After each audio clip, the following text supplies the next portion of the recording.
Hello दोस्तों, आपका स्वागत है अपने यूट्यूब चैनल नफीस ऑफिशियल में। मैं एक और नई वैकेंसी का अपडेट लेकर आ चुका हूं। ये एक शानदार वैकेंसी देखने को मिल रही है। आप यहां पर आवेदन कर सकते हैं। आवेदन ऑलरेडी चल रहे हैं और इस वैकेंसी की हमेशा एक खास बात देखने को मिलती है, यहाँ पर कंपटीशन बहुत कम रहता है। आपके पास एक शानदार अपॉर्चुनिटी है, शानदार मौका है एरीज में सिलेक्शन लेने का। और यहाँ पर 15 तरीके की अलग अलग पोस्ट देखने को मिल रही हैं। जिस पोस्ट के लिए आप इंटरेस्टेड हों, आप एलिजिबल हों, आप आवेदन कर सकते हैं। सब कुछ मैं आपको यहाँ पर डिटेल में बतलाने वाला हूँ, बस आपको वीडियो के एंड तक बने रहना है। और अभी तक आपने हमारे चैनल को सब्सक्राइब नहीं किया है, चैनल को सब्सक्राइब कर लीजिएगा, बेल आइकन को प्रेस कर लीजिएगा, जिससे कि आपको नई नई भर्ती की जानकारी मिलती रहे। चलिए शुरू करते हैं। ये जो वैकेंसी रहने वाली है एरीज भर्ती 2025, ये एक डिपार्टमेंट है जो सेंट्रल गवर्नमेंट के अंतर्गत आता है। अब बात कर लेते हैं किस विभाग ने ये वैकेंसी निकाली है। ये जो वैकेंसी निकाली है एरीज की फुल फॉर्म क्या है? एरीज जो सेंट्रल गवर्नमेंट के अंतर्गत आता है। Aryabhatta Research Institute of Observational Science, ये एक डिपार्टमेंट है। और मैं बात करूँ ना, यहाँ पर सैलरी ज़बरदस्त देखने को मिल रही है हर एक पोस्ट के लिए। भाई सेंट्रल गवर्नमेंट के अंतर्गत आता तो सैलरी तो ज़बरदस्त होगी। अब बात कर लेते हैं पोस्ट नेम की। यहाँ पर मैंने 6 पोस्ट लिखी हैं, आपकी 9 पोस्ट और रहने वाली हैं। जिस पोस्ट के लिए आप इंटरेस्टेड हो, आप एलिजिबल हो, आप आवेदन कर सकते हैं।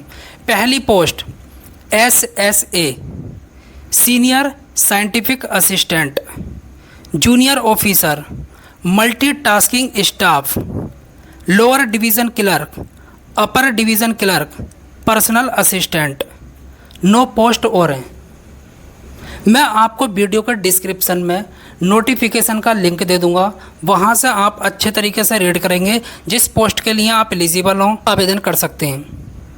अब यहाँ पर बात कर लेते हैं किस पोस्ट के लिए क्या क्वालिफिकेशन मांगी जा रही है। ये बहुत ज़रूरी है।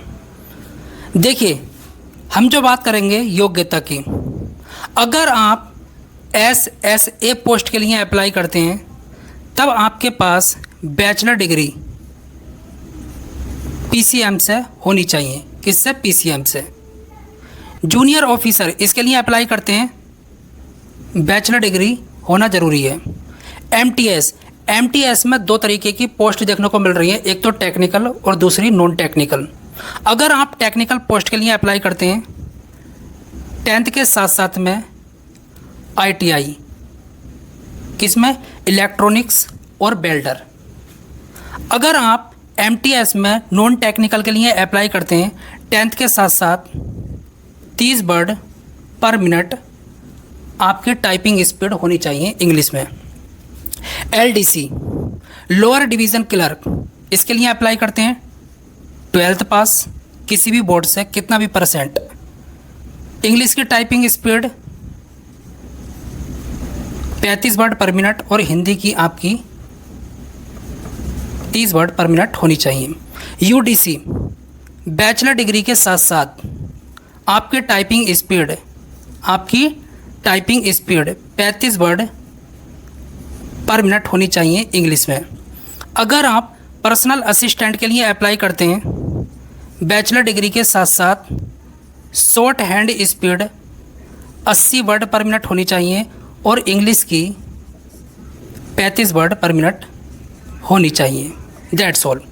और यहाँ पर और भी पोस्ट देखने को मिल रही है। मैंने आपसे कहा है, मैं वीडियो के डिस्क्रिप्शन में आपको नोटिफिकेशन का लिंक दे दूँगा, आप वहाँ से अच्छे तरीके से पढ़ेंगे किस पोस्ट के लिए क्या क्वालिफिकेशन मांगी जा रही है।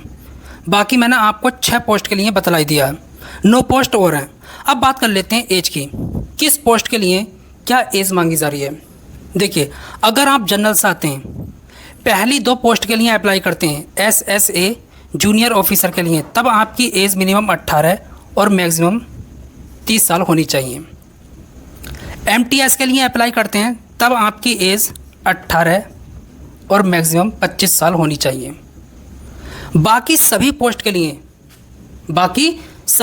लिए आपकी एज मिनिमम 18 और मैक्सिमम 27 साल होनी चाहिए।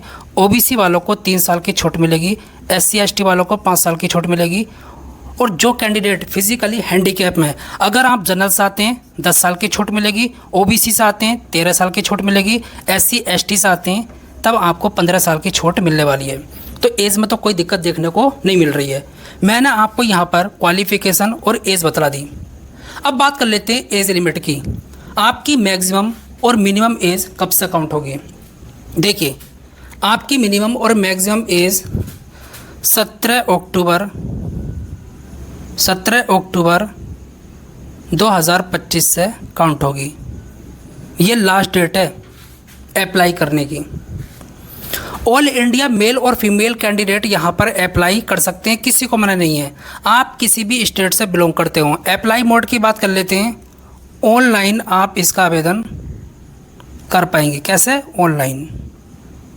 अब बात कर लेते हैं कब से कब तक आप इसका आवेदन कर सकते हैं, अप्लाई कर सकते हैं। 13 सितंबर से लेकर आवेदन ऑलरेडी चल रहे हैं 17 अक्टूबर 2025 तक। अब आपके पास बहुत कम टाइम है। नोटिफिकेशन को रीड करेंगे, जिस पोस्ट के लिए आप इंटरेस्टेड हो, एलिजिबल हो, आप आवेदन करेंगे। फॉर्म फीस की बात कर लेते हैं।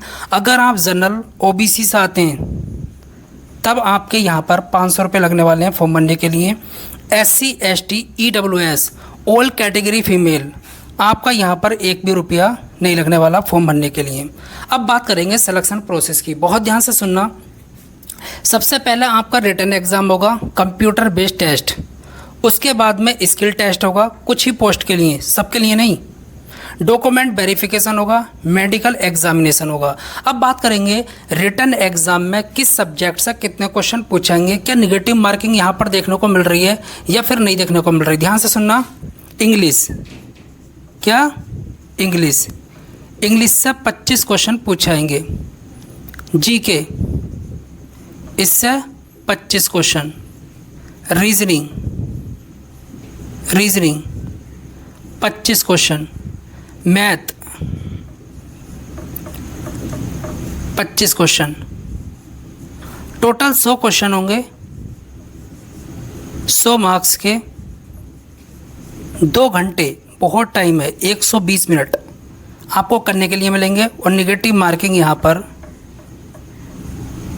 0.25 की रहने वाली है। तुक्का मत मारना। अगर आपको कुछ भी नहीं आता तब मार लेना, तब कोई दिक्कत वाली बात नहीं है। अगर आपको आता है तो सही करके आए। स्किल टेस्ट की बात कर लेते हैं। इंग्लिश की टाइपिंग करेंगे तब आपको 35 वर्ड पर मिनट लिखने होंगे। और आप हिंदी की चूज़ करेंगे, हिंदी की करना चाहेंगे तो 30 वर्ड पर मिनट आपको लिखना होगा। कुछ ही पोस्ट के लिए, सबके लिए नहीं। अब बात कर लेते हैं जॉब लोकेशन की। कहाँ पर ये वैकेंसी देखने को मिल रही है? नैनीताल। कहाँ? नैनीताल। अप्लाई लिंक मैंने आपको बतला दिया है, वीडियो का डिस्क्रिप्शन में दूंगा। और आप इसका आवेदन, ये एक वेबसाइट है सरकारी नेटवर्क, इससे जाकर भी कर सकते हैं। मैंने आपको यहाँ पर सब कुछ डिटेल में बतला दिया किस पोस्ट के लिए क्या रहने वाला है। और देखिए, ये ऐसा नहीं है कि सभी पोस्ट के लिए आपका रिटन एग्ज़ाम यही रहेगा, कुछ पोस्ट के लिए। बाकी मैंने आपसे कह दिया, वीडियो के डिस्क्रिप्शन में मैं आपको अप्लाई लिंक दे दूंगा, वहाँ से आप देख सकते हैं।